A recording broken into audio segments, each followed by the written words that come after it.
On the 28th of November at the Daugavas Stadium in Riga, RFS will take on Greek champions PAOK in the Europa League. To learn more about this fixture and the opposition, we're joined by Dimitris Vasilakos from Better Collective. Hello, Dimitris. How are you today? Hi, good morning. I'm fine. And you? Yeah, I'm good. It's a little bit cold in Latvia, but winter is slowly creeping in. But Yeah. had a weekend of football, slightly disappointing national result. I saw Greece won, so you must be quite happy today. Yeah, but we didn't win the group. That's okay. We're getting better. Awesome. Okay, well let's learn a little bit about the current reigning Greek champions and how they've done in Europe. So, firstly, PAOK has a rich history rooted in Greek culture and the refugee story of its founders. How has its heritage influenced their identity as a club and their fan base today? Well, PAOK was founded by refugees, Greek refugees from Istanbul. And at the start of the 20th century, they immigrated to Thessaloniki and they were poor. They were not accepted by the community there, and they created a football club to hang out together, to play football, to have fun, and they created PAOK. And the PAOK was founded as a club of outsiders, of the people that didn't want to, the local scene didn't want to accept. And this continued, the tradition continued until not now. The the team has progressed, but it was a club of the outsiders, and the fans that choose to become a fan of PAOK were thinking about outsiders. People from Athens that they didn't choose to support some of the big teams. They want to support PAOK as an outsider. Yeah. Yeah, they have strong connections with the Pontic Greek people. Which one is now owner Mr. Savidis, which decided to buy the club 10 years ago, no, 12 years ago, 2012. Yeah. So, and they have a very big diaspora fan base as well, very big international fan base. Yeah. The biggest Greek international fan base. There are many fans of PAOK outside Greece. And the many outside Thessaloniki, the surrounding cities, there are many fans. Yeah. Okay. So as the Super League, the Greek Super League champions, what were the key factors behind success last season for them? How did their unbeaten run in the early or 2019 shape the club's ambition moving forward? There's one name that dominates PAOK, the football part of PAOK, is Razvan Lucescu. He's all of that. He's elevated the club since he's coming in Thessaloniki. He left after the first championship in 2019. He returned in 2022, and he progressed the team. And last season was an overachievement. Nobody believed that the PAOK could win the championship. The team seemed not ready to win it. And it was a special championship. In the last part of it, they won 4 consecutive derbies to win it at the end. And Razvan Lucescu is the main guy. The main guy is a manager, is a football coach, is a spokesperson, is everything for PAOK. Why did people not think they could win the league? The budget was not that strong. The team was not that strong. PAOK has won only 4 championships. This was the 4th championship. It's not a common thing to win the championship. Yeah. And the teams of Athens are more powerful on the pitch and off the pitch. And that was unexpected. And the way that was won with 4 consecutive wins at the end. So it was quite a romantic story of It was great. It was great. Imagine, let's say the Premier League that Liverpool has to win Manchester City, Arsenal, and Chelsea at Anfield, and then go and win at Goodison Park last week. Yeah, no, I did read. So they had to beat all the four biggest teams right at the end of the season. And the three big teams of Athens, and at the end, away at Aris, which is the local derby, which much hatred. Yeah. How many points did they win the league by last season? By two points. And what was was it down to a young squad? Was it down to experience? It was a mix. It was a mix. There were the young kids that produced it above their expectations, and there were the experienced guys like Tyson that took control at the end and was scoring one goal after the other at the crucial games. So it was a mix of players. Yeah. So they had a goal scorer right on form towards the end, experience holding the team together with a bit of young flair as well. Yeah. There were stars that rose to the occasion. I mean, yeah. And did they manage to hold on to all their players after? They lost two main guys that were very, very important. They sold Kouliarakis, the center back, to Wolfsburg for about 13 million. It was a pillar of the team, Kouliarakis, not only defensively. He was great at the build-up. He was building the attacks from the behind, and it was very dangerous at the set pieces, the offensive set pieces. He was scoring, and he was assisting from corners, so from set pieces. Yeah. They lost Meite, the French central midfielder, the number 6. I mean, the tall guy, the strong guy that was holding the midfield, and this created a saga between Razvan Lucescu, the coach, and the son of the owner, Yorgos Savvidis, because Razvan wanted Meite so badly. He wanted to stay. He was begging to recruit him, and Savvidis didn't budge. Meite wanted more money, and this created a negative atmosphere throughout the summer, and this continued until these days. Razvan Lucescu admitted that he was negative at the start of the season because of the transfer policy. Yeah. Okay, so losing their key central defender and their number 6 in midfield, has that affected the European performances this season? They've been a bit hit and miss in Europe. They lost 2-0 to Manchester United, which is fair enough. How have they been in Europe, and have they missed these players? The European route is disappointing for PAOK. First of all, they were disqualified from the Champions League qualification, which is a dream of the club. PAOK had never qualified for the Champions League group stage, and they failed against Malmö at the August, and at the Europa League group stage, league phase, they haven't won yet, and the two games at Tumba were disappointing. There is a Tumba crisis in PAOK because he hasn't won the last 6 at home. Okay, and this is a crisis. Yeah.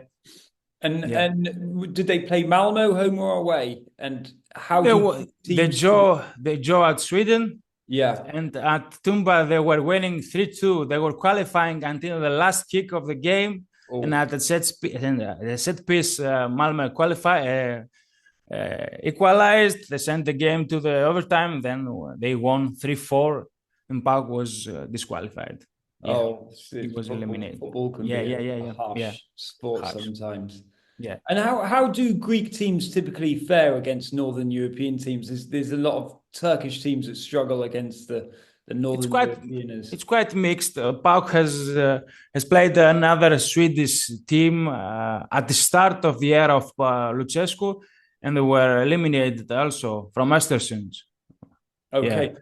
And in terms of the PAOK supporters, the British media were they praised them a lot, the amount that turned up to Manchester, and they were very loud and vocal. Tell us a little bit about the club's supporters, and do many of them travel away? Should we expect to see many of them in Riga?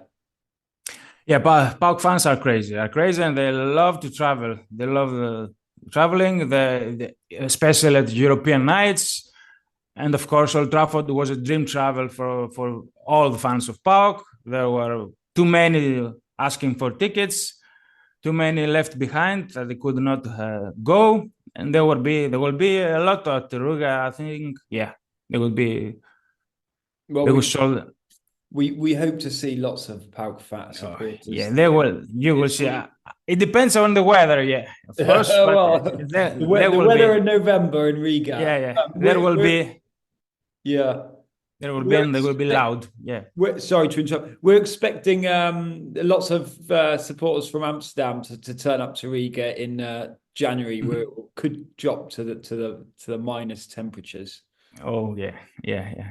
But you're playing Ajax, yeah. They're playing Ajax as well, yeah. But they're very loud supporters. Are they some of the loudest in Greece? PAOK fans, yeah. There's a common knowledge that they are the loudest. Yeah, of course. Things are leveled nowadays, but they were the craziest fans of Greece throughout the years. Yeah. Why were they the craziest fans? The outsiders. I told you at the end they were the outsiders. They wanted, yeah. They were violent many times, but these things have slowed down. Yeah. Okay. So they've achieved a lot in the past season. How would you describe how they tactically play? What's their approach, and how does a manager set up the team? Well, it is a balanced team. Lucescu demands balance. When there is not balance, is angry. It's a team that can dominate play from build up to build attacks from the behind, pressure the opponent, strongly press up the field. But it's a team that can play on the counter attack, on transition. Last year, they won the championship due to their great attacking transition. Yeah, they were waiting, they were hitting at quick attacks. It's a complete team, but now at that time there is no balance. Meite is a big blow to the team, and Kouliarakis, and Lucescu admitted that the team has not created the correct mentality, the last year mentality, the winning mentality. The team is not ready. He admitted it at a press conference last week. Okay, so but they're attempting to currently build up play slowly, pass it around from defense, build up from defense to midfield, and then hit the attack quickly. Yeah. I guess the teams that are defending low, they can do it. They can also attack a transition. Yeah. So they're effective against low, deep sitting defenses. Yeah.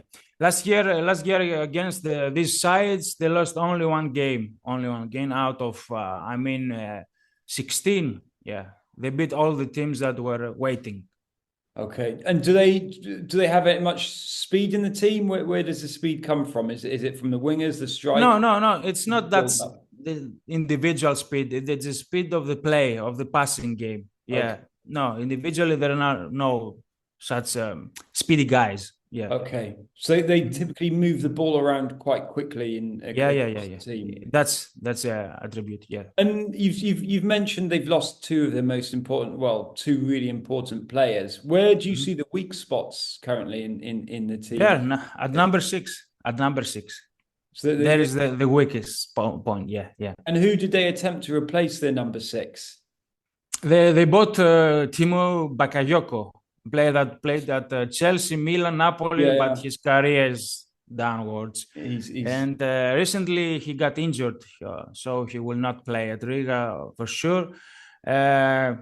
He cannot replace Meite, and Meite was a cog to Lucescu's system. And Lucescu is responsible that he has not found a solution for him. Yeah. The transition, the defensive transition in this season is problematic. He admitted that the players are not concentrated at the defensive transition. Okay, and you think that's down to the loss of a leader and influencer in that back spine? Yeah, of course, and Kouliarakis' absence is crucial. Yeah. Okay. The team boasts of a mix of experienced players, and you mentioned emerging talents. Who are the standout players this season, even if they have not been quite performing how they should have been? Yeah. Okay, Kostantelias is a star of the team.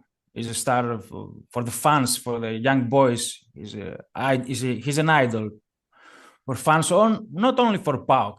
He's such a talented guy, but he's ineffective at that season, especially. He's getting injured and sick many times, but his talent is top class. At the summer, Salzburg made a bid of 20 million to buy him, but the owner and he declined the offer and decided to stay at PAOK.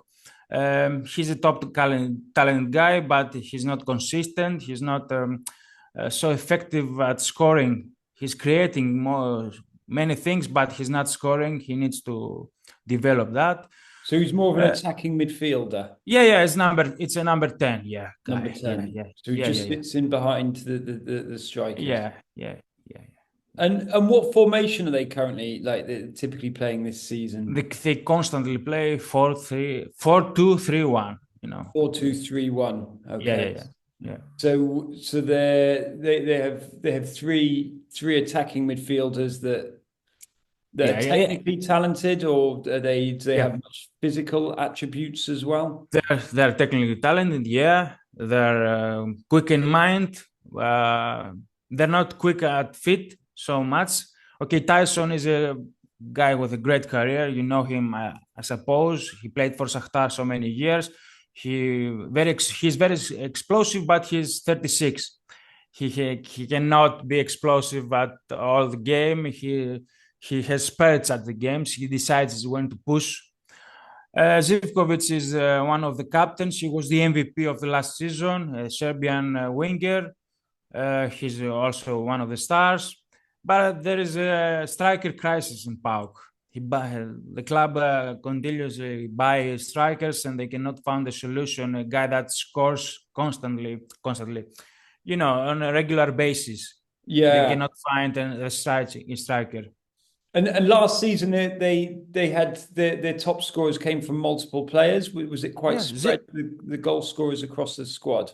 Yeah, 21 guys, different guys scored last season. Okay. 21. Yeah, that's nice to see in a squad. Plural. 21 players managed to score.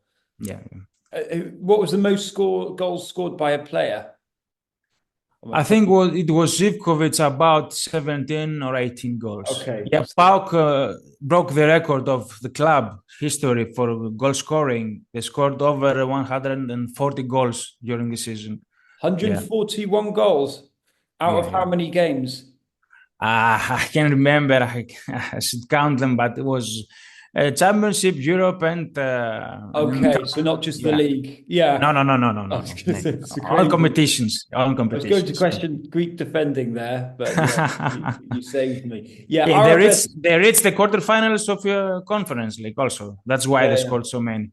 Yeah, RFS scored 103 goals in the league last season, so that I think we considered that quite high. So how have they fared in Europe in the past? What's their history in Europe? They got to the quarterfinals last season in the Conference Cup. How do they typically do?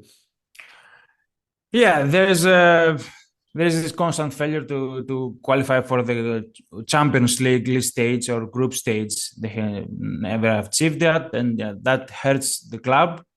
But at the other competitions and Europa League and Conference League, they are doing well.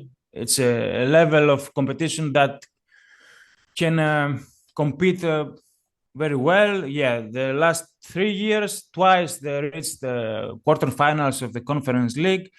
PAOK is a team, a club that succeeds at the difficult situations. When it's have something that seems easy, then they disappoint. That's when they disappoint. Fascinating. Yeah. So when they're against the wall, they manage to get themselves up. Yeah. Okay, interesting. In terms of they're fourth in the league at the moment, I believe. I'm Yeah, not sure where they'll 1 point be. from the top. Yeah, yeah. One They're point from all the top. So they're not yeah. having a bad domestic league season.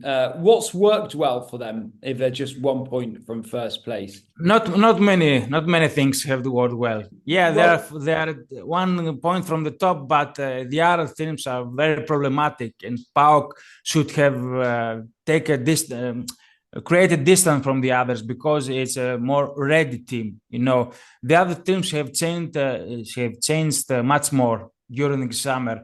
PAOK should have an advantage of that. The Tumba crisis. That's the main thing. The defeats at Tumba that hurt the team. The defensive transition is problematic, and this is being created from the frustration of the players missing chances. It's yeah. a constant denominator of the PAOK games that they start well, they enter the game strong, they create chances, they miss these chances, and then the players became frustrated and they lose their concentrations and their balance at the field, and they lose. Okay, so they start the games well, Mm-hmm. they get frustrated and they switch off towards the end.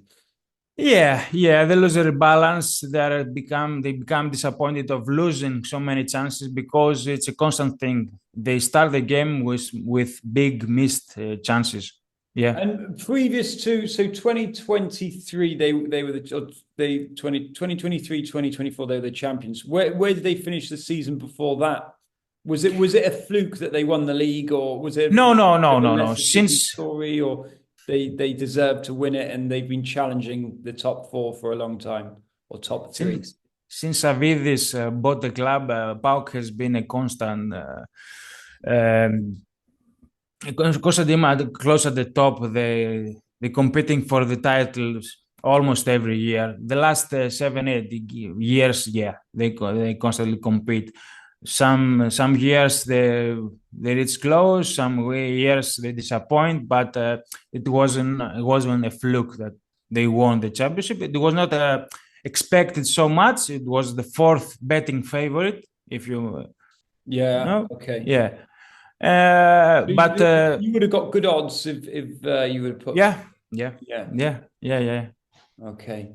So overall, they're an exciting team to watch. Yeah, of course. They're struggling to find balance. They're switching off towards the end of games, but they're just 1 point away from the champion first place. You're Yeah, yeah. a bit of a hit and miss story. Yeah, they need some details. Some details the team needs, and a central midfielder at the transfer window, next transfer window. Of course, they need one central midfielder that can hold the ground. But it's close. The team is close to success again. Some details are missing, I think. And Okay. Razvan Lucescu is very trusted by the fans, and he's shown that he can do it again. Okay.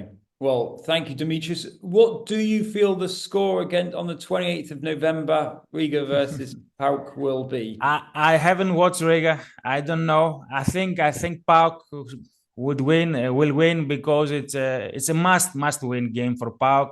It's all or nothing. If they don't win at Riga, they are disqualified, and It that's seems every team against Riga is a must win due to the yeah. where they were placed in terms of rankings. The championship of Latvia has finished for 2014. Yeah, the championship has finished. Mm-hmm. RFS won it pretty much with ease. Mm-hmm. It was a long season, quite exciting.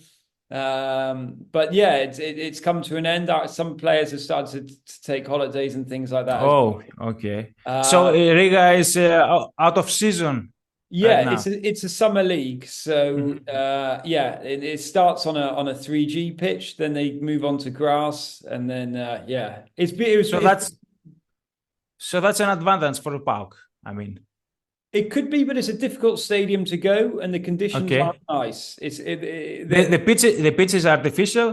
No, the pitch should be grass. It will be on Mhm. grass. Mhm. It's a difficult stadium, and Mhm. the weather won't be kind to them. So Okay, there will okay. be a few different things. And that RFS are a very disciplined, well-drilled team, and they've been underestimated. I mean, they drew with Galatasaray 2-2. They really competed against Frankfurt. So we'll see. I mean, it's a beautiful game of football, and it's just nice to have high quality clubs turning up to Riga and them actually competing as well. Yeah. So we'll see. Fingers crossed. But Dimitri, thank you so much for your time. Thank you. We look forward to the game, and we look forward to communicating with you after the game. Yeah, of course. To all listeners, please predict your score and let us know what you think will be the outcome. But for now, thank you very much. Have a nice day. Have a nice day. Right, awesome, Dimitri. Have a nice day. Thank you so much.